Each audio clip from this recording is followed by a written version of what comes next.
Ayan. Very mali pala yung ginawa ka. Hey! Mag-matcha ulit tayo. Madilim. Alam ko madilim to.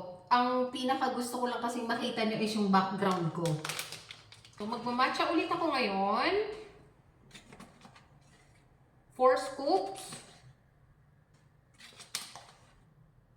5 na para matapang. 5. Tapos maglalagay ako ng honey as a sweetener kasi gusto ko yung ano niya. Gusto ko siya as a sweetener talaga. Water.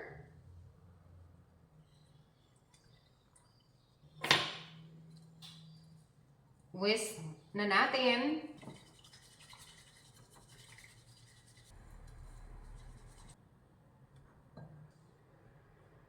This time, maglalagay ka ng ice. Ito yung gusto kong milk.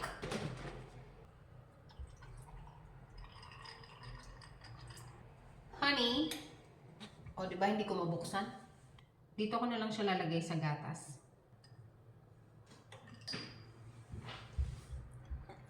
Yeah.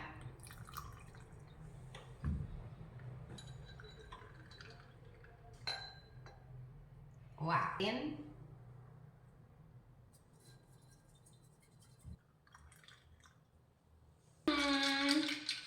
na green siya ngayon. Oh. Medyo maganda ang kulay ng matcha ko ngayon. In fairness ayan, ala. Very mali pala yung ginawa ka na yung honey, nilagay ko sa may yellow na. Gatas na may yellow kasi ayan, parang tumigas siya. So hindi siya masyadong ayan, tumigas yung honey. Malamang sa ice ko nilagay eh. Medyo maayos ulit ang pagkakagawa ko ngayon, yung kulay, gusto ko siya kahit papano. Ang sumablay lang is yung honey, pero yung itsura niya good sa akin. Ayan lang. Bye.